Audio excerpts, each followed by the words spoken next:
இன்ட்ரெஸ்டிங்கான வீடியோக்களை பார்க்க நம்ம தமிழ் வீடியோஸ் சேனலை சப்ஸ்கிரைப் பண்ணிக்கோங்க. மறக்காம பக்கத்தில் இருக்கிற பெல் பட்டனை டச் பண்ணி ஆல் அப்படின்ற ஆப்ஷன் வரும், அதை அழுத்திக்கோங்க. அப்போதான் நாம போற புது வீடியோக்கள் உங்களுக்கு வந்து கொண்டே இருக்கும். பெண் ஆசையால ஊரில் இருந்த ஒரு பணக்காரருடைய குடும்பமே பார்த்தீங்கன்னா நாசமாகி போன ஒரு உண்மை சம்பவத்தை பற்றி தான் இந்த வீடியோவில் நாம பார்க்க போறோம். யார் அந்த பணக்காரர், அவர் எப்படி இந்த மாதிரியான விஷயத்துல சிக்கினாரு அப்படின்ற மாதிரி வெளிவராத பல உண்மை சம்பவத்தை தெள்ள தெளிவா பார்க்கலாம். அதுக்கு முன்னாடி கடைசி வரை பாருங்க, அப்பதான் உங்களுக்கு எல்லாமே தெளிவா புரியும். மறக்காம இந்த வீடியோவை லைக் பண்ணுங்க. சரி வாங்க வீடியோக்குள்ள போலாம். எலும்பை குடைந்து நரம்பை திருகும் குளிரை கூட பொருட்படுத்தாம பச்சை தண்ணீரில் குளித்து கொண்டிருந்தார் பத்மநாப சர்மா அப்படின்ற நபர். வீட்டு புழக்கடையில விசாலமான சதுர கிணறு, அந்த கிணற்றை சுற்றி இடுப்புயர துணி துவைக்கும் கல், அந்த கல் மேல புதிதாக உடுத்தி கொள்ள ஆடைகள். அவருடைய மனைவி பாக்கியம் இவருக்கு முன்பாகவே குளித்து முடித்துவிட்டு ஈரம் சொட்டும் தலையோட ஷர்மாவுக்காக இவ்வளவையும் பண்ணி வச்சிருக்காங்க. 20 வருடங்களாக பாக்கியம் அவர்கள் இதை செய்துட்டு வராங்க. இன்னைக்கும் கூட மிகவும் சாஸ்திரபூர்வமான மனிதர் தான் இந்த சர்மா அவர்கள். அதிகாலையில குளியல், அதன் பிறகு தியானம், சூரியன் பரிதி வட்டம் காட்டத் தொடங்கும் சமயமாக பார்த்து சந்தியா வந்தனம், அதன் பிறகு சகஸ்ரநாம பாராயணம், அதன் பிறகு பிரார்த்தனை. இதுதான் சர்மா அவர்களின் தினசரி வழக்கம். அவருக்காக நெற்றியில் திருநீர் பூசி பளிச்சென்ற தோற்றத்தோடு ரிக்ஷாக்காரன் துரைசாமி தயாராக இருந்தான். நமஸ்காரம் சாமி என்று சாஷ்டாங்கமாக கும்பிட்டு நிற்கும் துரைசாமி ஷர்மாவுக்காக மட்டுமே ரிக்ஷா ஓட்டுறான். அதை தன்னுடைய பாக்கியமாகவும் அவன் நினைக்கிறான். இன்னைக்கும் அப்படியே ஷர்மா அவர்கள் தன்னுடைய கடமைகளை எல்லாம் முடிச்சிட்டு ஆஞ்சநேயர் கோயிலுக்கு கிளம்ப ஆயத்தமாகி இருந்தாரு. அவர் எதிரே புன்னகை முகத்தோடு நெற்றியில் நீரோடு தென்பட்டான் அவருடைய ஒரே மகன், ஒரே பிள்ளை கலாதரன். அப்பாவுக்கு பிள்ளை தப்பாமல் அந்த பாலமுருகனைப் போலவே காட்சியளித்தான். அப்பா, என்னப்பா, இன்னைக்கு சந்தியா வந்தனத்தின் போது 1008 காயத்ரி செவிச்சேம்பா. சந்தோஷம். கவசம் சொன்னியா? சொல்ல போறேன்பா. சௌந்தரிய லகரியும் சொல்லணும். அதெல்லாம் அப்புறம், வயசுக்கு தகுந்த புனஸ்காரம் போதும். அப்படின்னா குமரகுருபர் மட்டும் சுயமா பிள்ளை தமிழை பாடி சிறு வயசிலேயே மீனாட்சி தரிசனம் பண்ணினாரே, அது தேவையில்லாத வேலையா? ஷர்மா அவர்கள் கலாதரனுடைய அந்த கேள்விக்கு முன் அடங்கி போனார். மகனை ஒரு வாஞ்சையாக பார்த்தார். பஞ்சமி திதியில் நல்ல வெள்ளிக்கிழமையின் உதய வேளையில் அந்த சூரியன் போலவே ஜனித்த பிள்ளை பரணி நட்சத்திரத்தின் முதல் பாதத்தில் தரணியால பிறந்தவன். இந்த பிள்ளை கலைகளுக்கெல்லாம் தலைவனாக விளங்க போறான். ஆகையால கலாதரன்னு பேர் வையுங்க. எதையும் ஒரு தடவை சொன்னா போதும், கப்புன்னு பிடிச்சிக்கிற கற்பூர சக்தி இவங்கிட்ட இருக்கு. ஆனா இவனுடைய 13வது வயசுல ஒரு பெரிய கண்டம் இருக்கு. அதை இவன் கடந்தாங்கணும். கடந்துட்டா இவன் இந்த சமூகத்துக்கு சொத்து, இல்லைனா இந்த சமூகம் இவனுடைய சொத்தாயிடும் என்று இந்த கலாதரனுடைய ஜாதகத்தை கணித்து ஒரு பெரியவர் சொல்லியிருந்தார். அவர் சொன்னது தற்பொழுது ஷர்மாவின் காதில் ஒலித்தது. அவர் சொன்ன 13 வயது இப்பொழுதுதான் நடந்து கொண்டிருக்கிறது. எந்த கண்டம் எப்படி வரும் என்று தெரியவில்லையே. ஷர்மா கேள்விகளோடு, பல கேள்விகளோடு, மனதில் குழப்பங்களோடு கோவிலுக்கு கிளம்பினார். அந்த ஜோசியர் ஒன்றும் தேங்காய் மூடி ஜோசியர் இல்லை. ஜோதிட சாஸ்திரத்தை விஞ்ஞானபூர்வமாக அலசி பேசுபவர். சொன்னது சொன்னபடி நடந்திருக்கிறது, நடக்கவும் போகிறதோ அப்படின்ற பயமும் ஷர்மாவுக்குள் வந்துவிட்டது. அப்படியே இந்த பக்கம் பார்த்தீங்கன்னா அயர்ந்து தூங்கிக் கொண்டிருந்தார் கருணாகரன் அவர்கள். விரல் கொள்ளாத வைர மோதிரம், கழுத்தில் புலிநகச் செயின், பட்டையான பெல்ட்டினாலான இடுப்பை சுற்றி கட்டப்பட்டிருக்கும் பிரீமியர் மில் வேட்டி, பார்க்கவே பணக்கார தோரணையை பளிச்சென்று காட்டும் மனிதரின் மூச்சு காற்றிலும் அவ்வப்போது உதடு பிளந்துவிடும் குரட்டை சத்தம். அது மட்டும் இல்லாம பிராந்தியின் தூக்கலான வாடை வேற. அவருடைய தலைமாட்டில் டெலிபோன். அது அர்த்த ராத்திரி என்றும் பார்க்காமல் அலறத் தொடங்கியது. அதாவது டெலிபோன் அடித்தது. போதை உறக்கத்தையும் மீறி கருணாகரனினுடைய காதை டெலிபோன் குடைந்தது. எடுத்தார். டெலிபோனை எடுத்ததும் சற்று முரட்டுத்தனமான ஒரு குரல் கேட்டது. என்ன கருணா, நல்லா தூங்கிட்டு இருக்கியா? அந்த கேள்வியின் தொனிப்பிலேயே அது யார் என்பது கருணாகரனுக்கு புரிந்துவிட்டது. ஓ, கோபாலன் நம்பூதிரி. வணக்கம் சாமி, நீங்களா? நீங்க எப்படி டெலிபோன்ல, அதுவும் ஏன் கூட? ஏன் பேசக்கூடாதா? ஐயையோ, நான் அப்படி சொல்வேனா? உங்களால தானே சாமி நான் இந்த நிலைமையில இருக்கேன். இன்னைக்கு வசதியா நல்லா ஒரு செழுமையா இருக்கேன், அந்த நினப்பு உனக்கு இருந்தா சரி. இந்த மாதிரி கேள்வியை சாமி ஏன் இந்த அர்த்தராத்திரியில கேட்குறீங்கன்னு தெரிஞ்சுக்கலாமா? காரணம் இருக்கு. நீ அதிகாலை 4 மணிக்குள்ள என்னை வந்து பார்க்கணும். என்ன விஷயம் சாமி? எல்லாத்தையும் நேர்ல சொல்றேன். சாமி, நான் எங்க வரணும்? மணல் மேடு காவேரி ஆத்தங்கரைக்கு வா, நான் தியானத்துல இருப்பேன். நல்லது சாமி. போனை வைத்தான் கருணாகரன். முகத்தில் வியர்வை கொட்டியது. கொடூரமான அந்த கோபாலன் நம்பூதிரியின் முகம் கருணாகரனின் மனதில் வந்து வந்து சென்றது. கடிகாரத்தில் 12 மணிக்கான சப்தம் அடித்தது. இரவின் நிசப்தத்தில் அந்த சப்தம் அவரை அளவுக்கு அதிகமாக பயமுறுத்தியது. பக்கத்து கண்ணாடி ஜாடி தண்ணீரை குடித்து பார்த்தார். வாக்மேனை எடுத்து காதில் வைத்துக்கொண்டு மனதை ஒருமுகப்படுத்த பார்த்தார். காதுக்குள் தளபதிக்காக ராக்கம்மா கையை தட்டினாலும் மனதுக்குள்ளார அந்த குரூரமான கோபாலன் நம்பூதிரியின் முகம்தான் அவருக்கு எதிரே வந்து நின்றது. இப்போது கதவருகே யாரோ வந்து நிற்பது போல ஒரு பிரம்மை கருணாகரனுக்குள் வந்தது. நிஜமாலுமே யாரோ தான். யார் அது என்று அழைத்து பார்த்தார். பதில் எதுவும் இல்லை. திடீரென்று தாழம்பூவின் வாசம் நாசியை துளைத்தது. கருணாகரனுடைய அடி வயிற்றில் ஏதோ நெளிய ஆரம்பித்தது. கதவுக்கு அப்பால் நிழல் ஒன்று நீண்டி விலகுவது போல் தோன்றியது. திரும்பவும் அபிராமியின் சேட்டையா இது? மனதுக்குள் முட்டி கிழித்து பயம் கலந்த கேள்வி ஒன்று கருணாகரனுக்குள் நுழைய ஆரம்பித்தது. தாழம்பூ வாசம் தேய்ந்து இப்போது ஒரு விதமான துர்வாடை வீசியது. மெல்ல ஜன்னலை திறந்து பார்த்தான். ஒரு மரத்தின் கிளை மட்டும் ஆடிக்கொண்டே இருந்தது. அருகாமையில் இருந்த செடிகள் எல்லாம் எந்தவித அசைவும் இல்லாமல் அப்படியே நின்று கொண்டிருந்தது. அந்த மரக்கிளை மட்டுமே ஆடிக்கொண்டிருந்தது. அபிராமி, அபிராமி! கருணாகரனுடைய உதட்டில் ஒரு முனகல். உன்னாலதான் நான் நம்பூதிரியவே சந்திச்சேன் அப்படின்ற மாதிரி புலம்ப ஆரம்பிச்சாரு. அதன் பிறகு உள்ள வந்து படுக்கையில் படுத்து கொண்டாரு. மணி 3 ஆகும் வரை அவருடைய உடம்பு நரம்புகளில் ஒருவித பயம் சுற்றி கொண்டே இருந்தது. மணி 3க்கெல்லாம் படுக்கையை விட்டு எழுந்து கொண்டவர் திரும்ப ஜன்னலோரமாக சென்று தோட்டத்தை பார்த்தார். அங்கே மரக்கிளையின் ஆட்டம் இன்றி இயல்பாக இருந்தது. அப்பாடா என்று பெருமூச்சு விட்டார். போர்ட்டிகோவை விட்டு ஒரு புயல் போல சீறியது கார். தோட்டத்தில் கட்டி போட்டிருந்த நாய் அதிசயமாக தன்னுடைய எஜமானின் அந்த வேகத்தை பார்த்தது. பங்களா காம்பவுண்டை தாண்டும் இடத்தில் தலையில் மஃப்ளர் கட்டோடு வாட்ச்மேன் தெரிந்தான். எஜமா, இன்னைக்கு என்னால் இங்கே உட்காரவே முடியல, ஒரே அழுகை சப்தம், இங்கே இனி என்னால் வேலை பார்க்க முடியாதுங்க என்று ஒரு பயம் கலந்த குரலில் பேசியவனை கருணாகரன் பார்த்தார். எல்லாம் சரியாயிடும் அப்படின்ற மாதிரி கியரை மாற்றி ஆக்சிலேட்டரை மிதித்தார். அகண்ட காவிரி ஆற்றோரம், தொட்டியம் கடந்த மணல் மேட்டு சாலை. காரை ஓரிடத்தில் நிறுத்திவிட்டு இறங்கி நடக்க ஆரம்பித்தார். மெல்லிய சந்திர ஒளி கோரை புதரை வளைத்து கொண்டு ஓடும் ஆற்று நீரின் சுழற்சியில் மார்பளவு ஆற்றில் நம்பூதிரி நின்று கொண்டு ஏதோ முணுமுணுப்பது கரையோரமாக நடந்து வரும் கருணாகரனுடைய காதில் மெல்ல விழத் தொடங்கியது. பலமான குளிர்காற்று உடம்பை பிராண்டும் குளிரில் கருணாகரன் லேசாக நடுங்க ஆரம்பித்தான். வா கருணாகரா என்கிற நடுக்கமில்லாத அழைப்பு கோபாலன் நம்பூதிரியிடம் இருந்து வந்தது. சாமி, சொன்ன மாதிரி வந்துட்டேன் சாமி. நல்லது. எதுக்கு வர சொன்னீங்க? இங்க என்ன பண்றீங்க? ஜலப்பிரீதி, இதுக்காகவே வயநாட்டில் இருந்து வந்தேன். அப்படின்னா என்னுடைய ஜனன ஜாதகப்படி பஞ்சபூதங்களால தான் எனக்கு மரணம் வர முடியும். அதுல ஒண்ணு ஜலம். அந்த ஜலத்தால எனக்கு மரணம் நேரக்கூடாதுன்னு மாந்திரீக பிரீதி பண்றேன். உங்களுக்குள்ளேயும் மரண பயமா?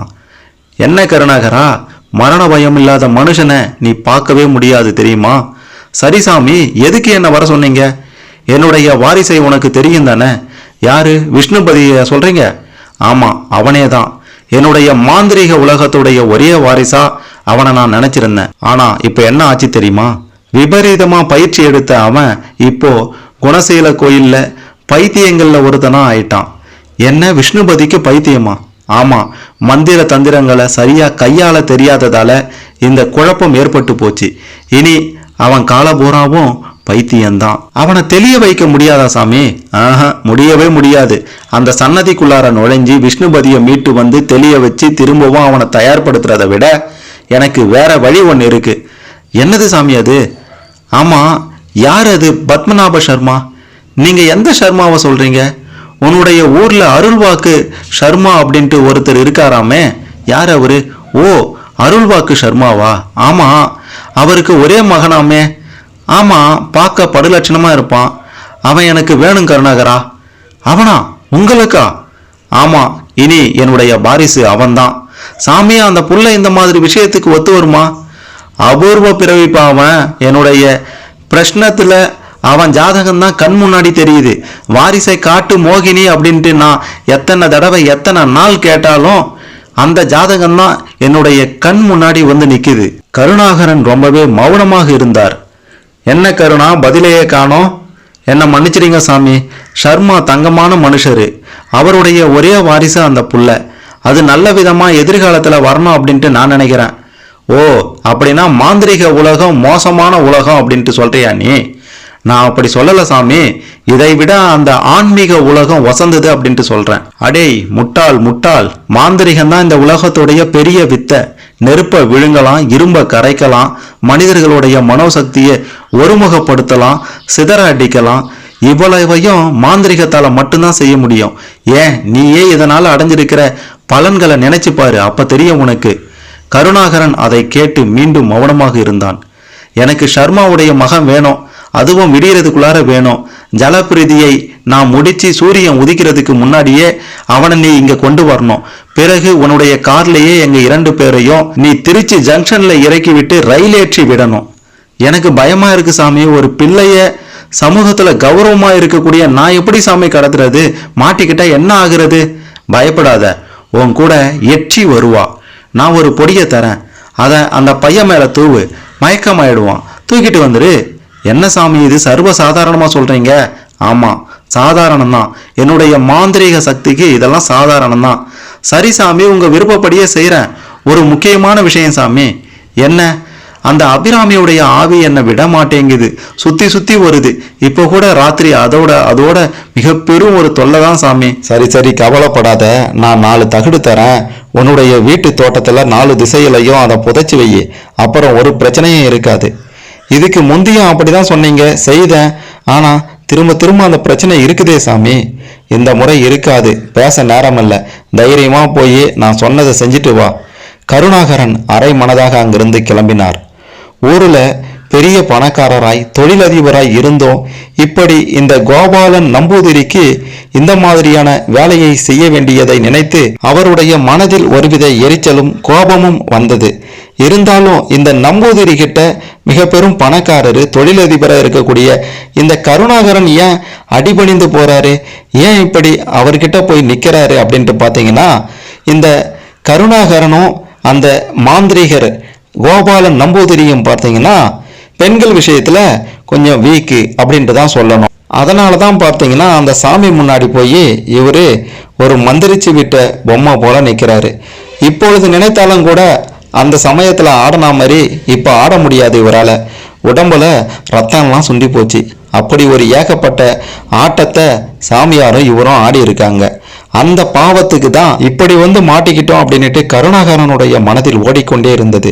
இந்த கருணாகரன் எப்படி அந்த சாமியார் கிட்ட போய் மாட்டினார்னா, ஆசையாய் கைபிடித்த அபிராமி கூட காலமாகி ஆன்மா சாந்தி அடையாம ஆவியாக வந்து தொல்லை கொடுத்து கொண்டிருந்தாங்க. அதாவது அந்த ஆவி அபிராமி தான் பார்த்தீங்கன்னா இந்த கருணாகரனுடைய மனைவி. அவங்களுடைய ஆன்மா சாந்தி அடையணும் அப்படின்றதுக்காக தான் இந்த நம்பூதிரி கிட்ட போய் மாட்டினாரு. அப்ப மாட்டினவர் தான் பல விஷயங்கள்ல சிக்கிட்டாரு. சரி, இந்த கலாதரனை தேடி இந்த கருணாகரன் அவர்கள் சென்றார் இல்லையா, நேரா கலாதரன் வீட்டுக்கு இந்த கருணாகரன் அவர் போய் நின்றாரு. வெளியே வருவானா வரமாட்டானா அப்படின்ற மாதிரி வெளியே நின்று கொண்டு பார்த்து கொண்டே இருந்தாரு அந்த வீட்டின் வெளிப்புறத்தை.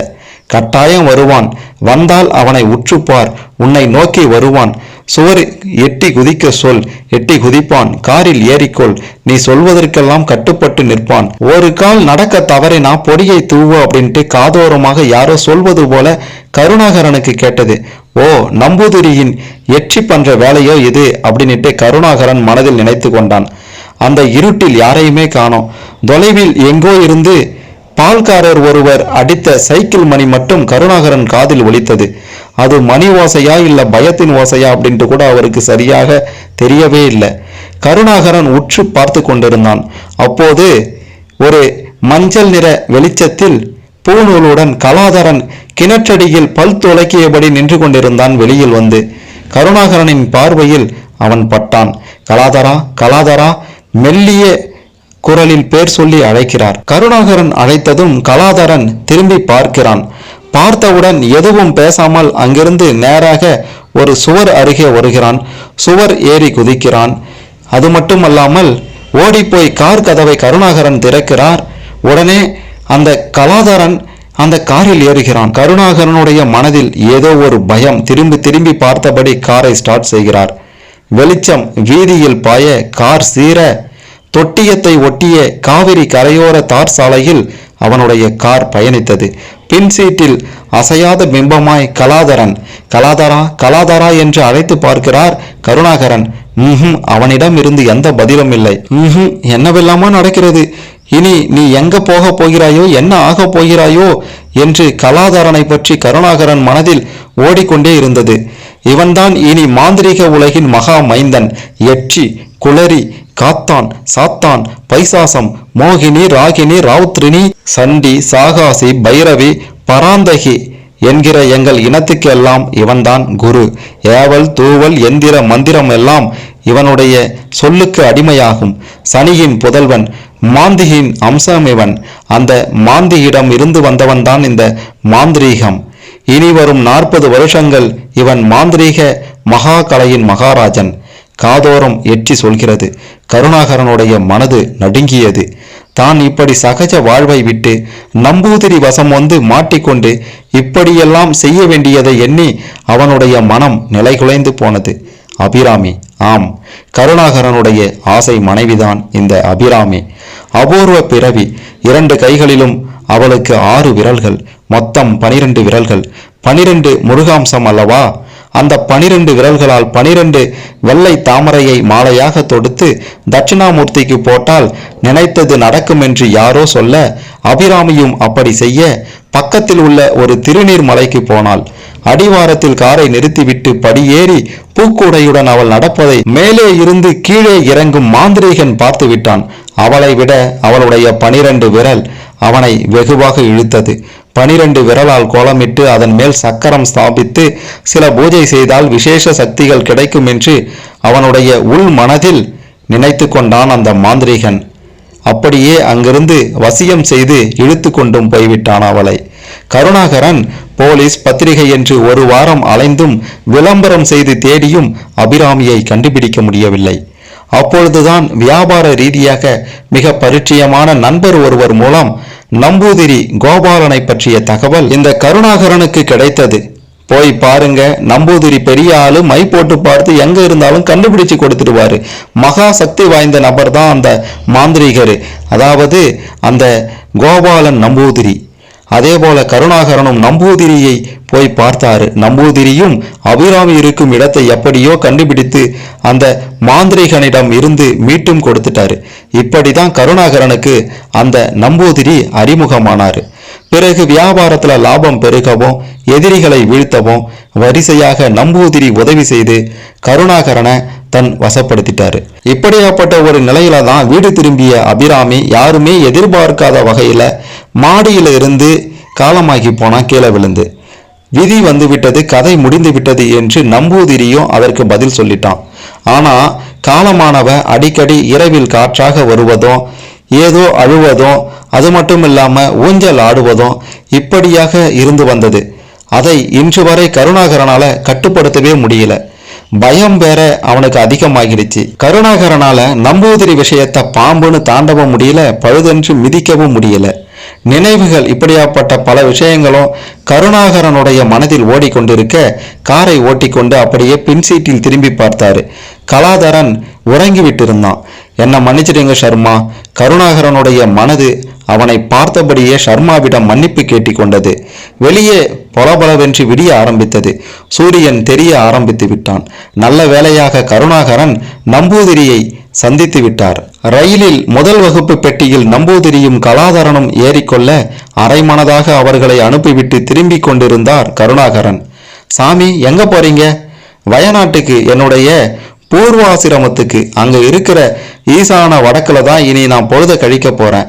கலாதரன் இனி என் மேற்பார்வையில மிகப்பெரிய ஒரு ஆளாக வரப்போகின்றான் அப்படின்ற மாதிரி மிக பெரும் ஒரு மாந்திரிகனா வருவான் அப்படின்ற மாதிரி சொல்லி கொண்டிருந்தாரு அந்த நம்பூதிரி. கலாதரனை அவங்க வீட்டில் தேடுவாங்களே, யார் தேடினாலும் எங்களை பிடிக்க முடியாது, நீ காட்டி கொடுத்தா கூட அது முடியாது. நான் அப்படியெல்லாம் செய்ய மாட்டேன் சாமி. இல்ல நீ செய்ய போற, எட்டி சொல்லிட்டா. நீ அறமனசாதான் எனக்கு உதவி செஞ்சிருக்க. இந்த உதவிக்கு பரிகாரமாகத்தான் நான் உன்னை ஒண்ணுமே செய்யல. உனக்கு ஒரு விஷயம் சொல்றேன், எனக்கு எப்ப நீ முழு எதிரியா மாறினாலும் அன்னையில இருந்து எண்ணி 40வது நாளைக்குள்ளார நீ காலமாகிடுவ. ஐயோ சாமி, இது என்ன மிரட்டல்? இல்ல, உன்னுடைய நம்பிக்கைக்கு நான் கொடுக்க போற தண்டனை தான் இது. ரயில் கிளம்பும் முன் நம்பூதிரியிடம் பேசியது காரை ஸ்டார்ட் செய்யும் போது கருணாகரனுடைய மனதில் ஓடிக்கொண்டே இருந்தது. ஒரே நாள்ல ஒரே இரவுல எவ்வளவு மாற்றங்கள் நடந்துடுச்சு. கருணாகரனுடைய மனதுக்குள் பீதி தொற்றிக் கொண்டது. கார் ஊருக்குள் நுழையும் போது மிக பெரும் பரபரப்பு. கேட்டை தாண்டி பங்களாவினுள் நுழையும் போது வாட்ச்மேன் ஓடி வந்து சொன்னான், எஜமா நம்ம ஊர் சர்மா சாமியுடைய மகனை காணோம். கருணாகரனுக்கு நெஞ்சுவலியே வருவது போல் இருந்தது. வீட்டு ஊஞ்சலில் ஷர்மா அழுதபடி உட்கார்ந்து கொண்டிருந்தார். பூஜை அறையில் வாசல்படி மேல் அழுதபடி அவருடைய மனைவி பாக்கியமும் உட்கார்ந்து கொண்டிருந்தார். அவர்களுடைய வீட்டில் இருந்த நாற்காலியில் சப் இன்ஸ்பெக்டர் வின்சென்ட் அமர்ந்திருந்தார். புகார் எழுதி கொடுத்தா நான் தீவிரமா எங்க டிபார்ட்மெண்ட்டை முடுக்கி விட்டுருவேன் என்று சப் இன்ஸ்பெக்டர் வின்சென்ட் பேச ஆரம்பித்தாரு. என்னுடைய பரம்பரையில யாருமே போலீஸ் ஸ்டேஷன் பக்கமே இதுக்கு முன்னாடி வந்ததில்லை. இப்போ அதை பேசி எந்த பிரயோஜனமும் இல்லை. உங்களுக்கு எதிரிகள் யாராவது எங்களை எதிரியா நினைக்கலாம், ஆனா நாங்க யாரையும் அப்படி நினைக்கிறதில்ல என்று சர்மா சொன்னாரு. ப்ளீஸ் எங்களுக்கு கோஆபரேட் பண்ணுங்க மிஸ்டர் சர்மா. உங்களை பற்றி எங்களுக்கு நல்லாவே தெரியும். உங்க மகனோட போட்டோ ஒன்று வேணும். போட்டோ வந்தது. போட்டோவை பார்த்த வின்சென்ட் முகத்தில் ஆச்சரியம். இவ்வளவு சின்ன பையன் தானா, அப்ப ஓடி இருக்க சந்தர்ப்பம் இல்லை அப்படின்ற மாதிரி சொன்னாரு. அவனுக்கு இப்ப போதாத காலம். நேத்து கூட அந்த நினைப்புல தான் நான் கவலைப்பட்டேன். அப்புறம் எல்லாம் கடவுள் பார்த்துப்பாருன்னு விட்டுட்டேன். ஆனா உடனேயே இப்படி ஆயிடுச்சு. ஓ ஓகே, நீங்க கவலைப்பட வேண்டாம். எங்க போலீஸ் டிபார்ட்மெண்ட் எல்லாத்தையும் பார்த்துக்கோம். வின்சென்ட் எழுந்தாரு. வீடு வரைக்கும் வந்து புகார் எழுதி வாங்கி செல்ல வின்சென்ட்டுக்கு வேறு பல காரணங்களும் இருந்தது. என்ன அப்படின்ட்டு பார்த்தீங்கன்னா, கிறிஸ்தவனாக இருக்கக்கூடிய வின்சென்ட் அவர்கள் ஷர்மாவுடைய நல்ல ஆசைகளால வின்சென்ட் குடும்பத்துல எவ்வளவோ மங்களகரமான நிகழ்ச்சிகள் நடந்தேறி இருக்கு. குறிப்பா கலாதரனை பற்றி நிறைய கேள்விப்பட்டு இருக்கிறாரு. இதனாலதான் இந்த விஷயத்தை கேள்விப்பட்டு நேரா ஷர்மா வீட்டுக்கே வந்துட்டாரு சப் இன்ஸ்பெக்டர் வின்சென்ட் அவர்கள். வின்சென்ட் வெளியேறவும் வீதியின் முக்கிய தலைகள் வீட்டிற்குள்ளார நுழைந்து ஆளாளுக்கு விசாரிக்க ஆரம்பித்தாங்க. ஒரு கூட்டம் வெளியே எல்லா இடங்களிலும் தேட ஆரம்பித்தாங்க. ஒரு நாள், 2 நாள், 3 நாள் ஆச்சு, 3 வாரம் ஆச்சு, 3 மாசம் ஆயிடுச்சு. துரும்பாக ஆகி போனால் கலாதரனுடைய தாய் பாக்கியம். பார்க்க ஒரு பரதேசி போல ஆகிவிட்டார் கலாதரனுடைய தந்தை ஷர்மா. வீட்டில் திரும்பின பக்கமெல்லாம் சோகங்கள் தான். ஊரிலிருந்து வந்திருந்தான் சிவராமன், பாக்கியத்தின் ஒரே தம்பி. அவன்தான் சோகத்துக்கு நடுவிலும் அங்கும் இங்கும் ஓடிக்கொண்டிருந்தான். அவ்வப்போது போலீஸோடும் வெளி கூட்டத்தோடும் தேடும் பணியில இறங்கி அலைந்து தேடிக்கொண்டிருந்தான். டிவியில கூட கலாதரன் படம் வெளியிடப்பட்டு தமிழ்நாடே அவனை பற்றி கவலையுடன் சிந்திக்கும்படி செய்தியாகிவிட்டது. ஒரு பலனும் இல்லை. இந்த நிலையில தான் சிவராமனுக்கு காணாமல் போனதை கண்டுபிடித்து தரும் ஒரு உபாசகர் பற்றி தகவல் கிடைத்தது. மை போட்டு பார்த்து ஆள் இருக்கும் இடத்தை சொல்லக்கூடியவர் என்ற தகவல் அறிந்து அவரை போய் பார்த்தபோது அவர் அரை நொடியில சொல்லிட்டாரு, அவன் இந்த தமிழ்நாட்டிலேயே இல்லை, கேரளத்து பக்கம் மலை சூழ்ந்த இடத்துல இருக்கிறான். அவனை யாரோ கடத்தி சென்றிருக்கிறார்கள். கடத்தியவர்களுடைய முகம் இந்த திருஷ்டியில் புலப்பட மறுக்கிறது. சிவராமனுக்கு தூக்கி வாரி போட்டது. வீடு திரும்பி ஷர்மாவிடம் சொன்னபோது அவர் அப்படியே கலங்கி விழுந்து விட்டார். பாக்கியத்தாலோ அதை நினைத்து கூட பார்க்க முடியல. அதன் பிறகு ஒருவாய் சாப்பாடு கூட அவளுக்கு இறங்கல. ஷர்மா, நீங்க இந்த குறி கேட்கறது, மை போடுறது, இந்த மாதிரி விஷயங்களெல்லாம் நம்புறீங்களா? சப் இன்ஸ்பெக்டர் வின்சென்ட் வந்து கேட்டபோது ஷர்மாவிடம் பெருமூச்சு கலந்த மௌனம் மட்டுமே இருந்தது. இதெல்லாம் போய் சரியான மூடத்தனம். யாராவது சமூக விரோதிகள் உங்க மகனை கடத்தி இருக்கலாம். பம்பாய் மாதிரி இடங்கள்ல பிச்சை எடுக்க பயன்படுத்தி இருக்கலாம். நான் அங்கையெல்லாம் தேட ஏற்பாடு செய்திருக்கேன். வின்சென்ட் தனது சமாதானத்தை வேறு ரூபத்துல சொல்ல போக அது கலாதரனுடைய தாய் பாக்கியத்தை பெரிய அளவில் பாதித்து விட்டது. என் பிள்ளை பிச்சை எடுக்கிறானா? ஐயோ, அவன் வேத பாராயணம் எல்லாம் பண்ணி பிரகலாதன் மாதிரி பேர் எடுப்பான்னு தானே நினைச்சேன், பிச்சை எடுக்கிறானா? டேய் கலாதரா, இதுக்கு தான் நான் உன்னை பெத்தனா என்னுடைய செல்லமே. ஈரக்குலை நடுங்க அலறியவளுடைய உயிர் அடுத்த வினாடியே போய்விட்டது. அப்படியே இந்த பக்கம் பார்த்தீங்கன்னா கருணாகரனும் முன்பு போல இல்லை, எதையோ பறிகொடுத்தவன் போல இருந்தான். தன் செயலின் குற்றம் தனக்கே பிடிக்காத உறுத்தல்ல வீட்டை விட்டு வெளியே வர அவனுக்கு பிடிக்கவே இல்லை. யதார்த்தமாக மாடியில் உலாத்த போனவன் அவனுடைய பார்வையில் வீதியில் தென்பட்ட அந்த காட்சி அப்படியே உலுக்கிவிட்டது. ஷர்மா அவர்கள் கொல்லி சட்டி தூக்கியபடி முன்னால் வர எளிமையான பச்சை ஓலை பாடையில் தீர்க்க சுமங்கலியாய் மரணமடைந்த பாக்கியத்தின் உடல் ஊரே மௌனமாய் வாய் பொத்தி பின்னால் வருகிறது. கருணாகரனுக்கு தொண்டையில் முள் ஏறியது போல் இருந்தது.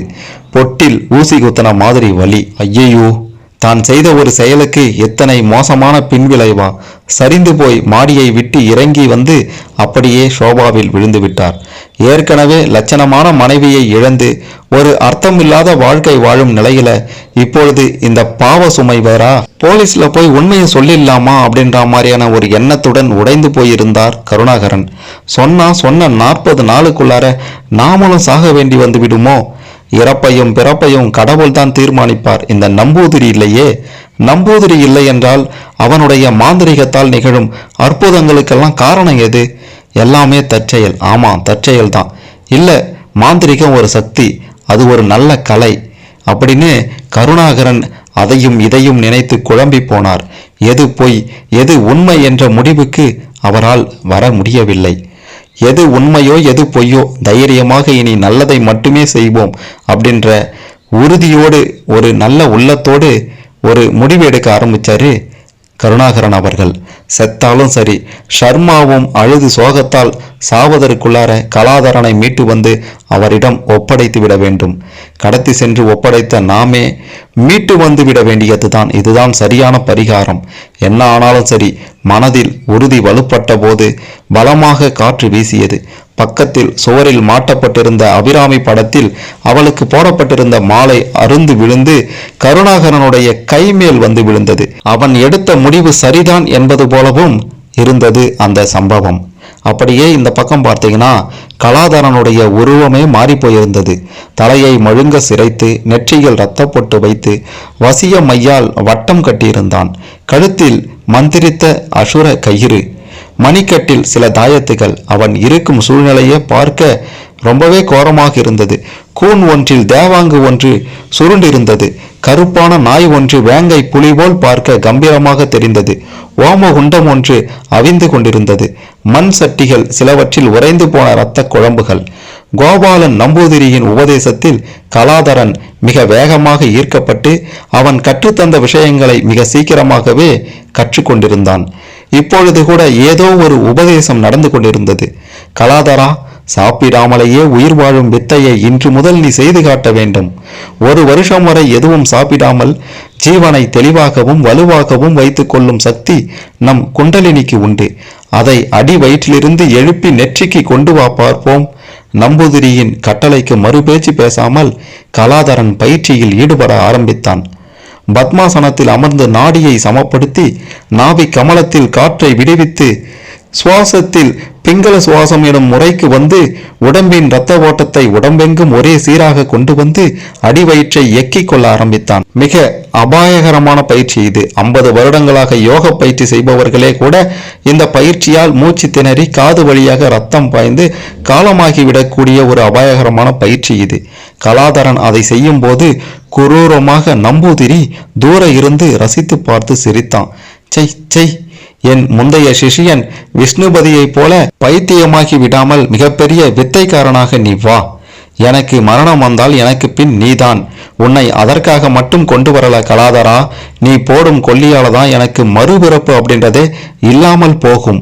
இனி நீ என் சுவீகார புத்திரன் கூட. இந்த நிமிஷம் முதல் நான் மாந்திரீகத்தை கைவிட்டு விட்டு சந்திரீகனாக மாறப்போகிறேன். மரணம் வரும் நாள் வரை இனி உன்னத பிராமணன். மோசமான மாந்திரிகர்களின் மறுபிறப்பு மகா கோரமானது. அது காட்டு புலியாகவும் இருக்கலாம், ஆற்று முதலையாகவும் இருக்கலாம். அது எனக்கு கூடவே கூடாது. பொல்லாத பாதையில் நான் போனது போதும். என் வித்தையும் அழியக்கூடாது. எனக்கும் நல்ல கதி வர வேண்டும். கலாதரா, உன்னால் தான் அதை சாதிக்க முடியும்.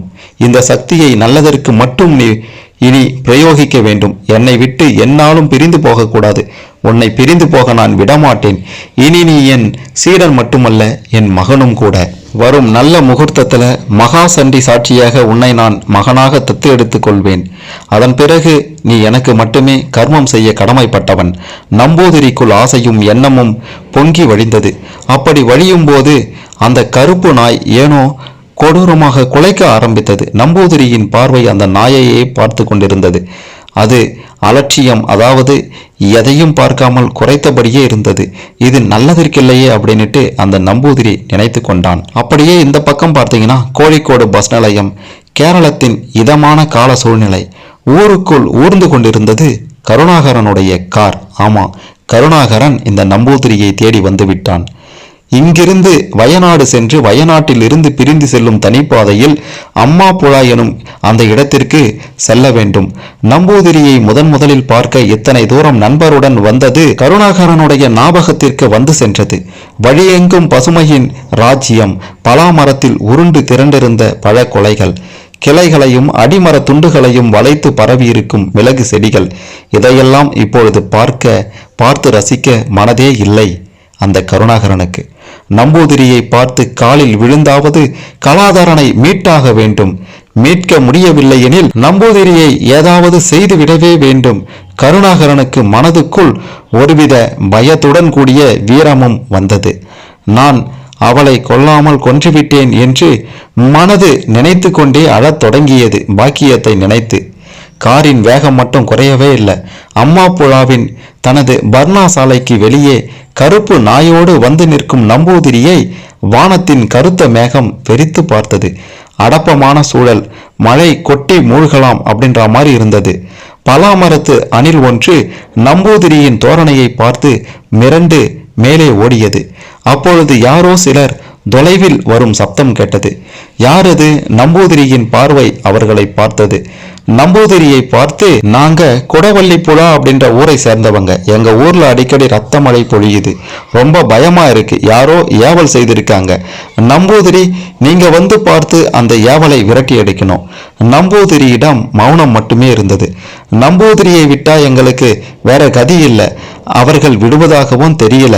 இல்லை, இனி நான் இந்த மாதிரி விஷயங்கள்ல ஈடுபடுறது இல்லை அப்படின்ற மாதிரி நம்பூதிரி சொன்னாரு. அப்படி சொல்லக்கூடாது ஐயா. ஊர் கூடி வசூல் பண்ணி எவ்வளவு கேட்டாலும் தரோம். பெண் பிள்ளைகள் வெளியே வரவே பயப்படுறாங்க. இருக்கலாம், எனக்கு இனி என்னுடைய வாழ்க்கை தான் முக்கியம். கொஞ்சம் தயவு பண்ணணும் ஐயா. அவர்கள் பேச நம்பூதிரிக்கு இந்த விஷயத்திற்கு கலாதரனை அனுப்பினால் என்ன அப்படின்ற எண்ணம் வந்தது. கடைசியில் அனுப்பலாம் அப்படின்ற மாதிரி ஒரு முடிவுக்கு வந்துட்டாரு. சரி, என் சிஷையன் வருவான் அப்படின்னுட்டு முகத்தில் ஒரு சிரிப்போட சொன்னாரு. கருப்பு துண்டை இடுப்பில் கட்டியபடி குடவள்ளிப்புழா முழுக்க நடந்து கொண்டிருக்கிறான் கலாதரன். இடுப்பு துண்டு முடிப்பில் எலுமிச்சப்பழ துண்டை துண்டாக நறுக்கி வைத்திருந்தான். ஏதேதோ சொல்லியபடி அந்த துண்டுகளை திக்குக்கு ஒன்றாக வீசி எரிகிறான். மிகவும் கலையான அவனது முகத்தை அந்த புழா பகுதியை சேர்ந்த ஜனங்கள் அதிசயமாக பார்க்கும் பொழுது கருணாகரனுடைய கார் அந்த இடத்தை கடந்து சென்று கொண்டிருந்தது. எதிர்பாராமல் கலாதரனை அங்கே அந்த கோலத்தில் பார்த்த கருணாகரனுக்கு மிக பெரும் ஒரு திகைப்பு. காரை நிறுத்திவிட்டு வேகமாக இறங்கினார். அவன் பின் செல்லும் சில ஊர்க்காரர்களோடு சேர்ந்து நடந்தார். நடக்கும் போதே கலாதரா என்று அழைத்து பார்த்தார். ஒரு கட்டத்தில் அவன் திரும்பி பார்த்தான். லேசாக முறைத்து விட்டு திரும்பவும் எலுமிச்சை துண்டுகளை வீசி எரிய ஆரம்பித்தான். ஆமா, என்ன நடக்குது இங்க? கூட்டத்திடம் கேட்டார் கருணாகரன். ஊர்ல ரத்த மழை. மாந்திரிகர் ஊரையே கட்டுமானம் செய்கிறார், மந்திரிக்கிறார் அப்படின்ட்டு சொன்னாங்க. ரத்த மழையா? என்னையா இது புது கதை?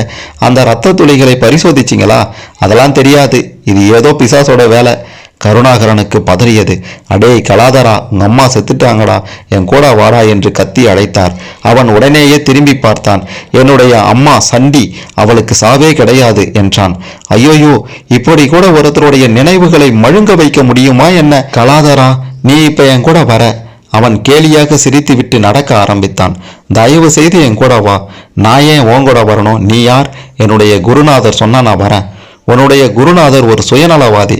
எனக்கு அதை பற்றி கவலை இல்லை. டேய், என்னை யாருன்னு தெரியலையா? நான் தான் உன்னை கடத்தி வந்து இவர்கிட்ட சேர்த்தேன். அந்த பாவத்துக்காக தான் பரிகாரமா உன்னை நானே அழைச்சிட்டு போக வந்திருக்கேன். நீங்க சொல்றது எனக்கு புரியல. பேச நேரம் இல்லை, வா என் கூட. உன்னுடைய அப்பா இன்னும் 4 நாள் கூட தாங்க மாட்டாரு, அவ்வளவு மோசமா இருக்காரு. இருவரும் மிக பெரும் வாக்குவாதம் செய்யும் போது ஒருவன் அந்த இடத்தை விட்டு ஓடி சென்றான். நேராக கோபாலன் நம்பூதிரியிடம் இந்த விஷயத்தை சொல்லிவிடும் ஆவலில் அவனுடைய ஓட்டம் இருந்தது. அப்படியே இந்த பக்கம் பார்த்தீங்கன்னா சர்மா அவர்கள் கட்டிலின் மேல் ஒரு சவம் போல கிடந்தார். முதலில் மகனை இழந்து விட்டார், அடுத்து மனைவி, இனி இழக்க ஒன்றுமில்லை, அடுத்து தன்னுடைய உயிர்தான். சிவராமன் அவருடைய அருகில் சோகமாக உட்கார்ந்திருந்தான். எனக்கு கடவுள் பக்தியே அத்துப்போச்சு அத்திம்பேர் என்றான் சோகமாக. அப்படி சொல்லாதேடா, இதெல்லாம் வினை, அனுபவிச்சுதான் ஆகணும் என்று சொன்னார் சர்மா. அப்படின்னா பூஜை எதுக்கு, புனஸ்காரம் எதுக்கு? மனுஷா அது மேல வச்சிருக்கிற நம்பிக்கைக்கு அர்த்தம் தான் என்ன? சோதனையில தான் ஒருத்தனுடைய மன சோர்வடையாம இருக்கணும். ஆமா, உங்களால முடியுதா? சோர்ந்துட்டேல, பாசம் உங்களை படாத பாடுபடுத்துதில்லே. அது என்னை என்ன பாடுபடுத்தினாலும் என்னுடைய ஆன்ம பலம் சிதறாது சிவராமா. நான் வணங்குற தெய்வங்கள் என்னை கைவிடாது. எனக்கு நம்பிக்கை இல்லை. நாம கடவுள் மந்திரம் தந்திரம்னு நாமளே நிறைய ஏமாத்திட்டு இருக்கோம். புத்தி தான் கடவுள். அதை கொண்டு சாமர்த்தியமா நடக்கிறது தான் வாழ்க்கை.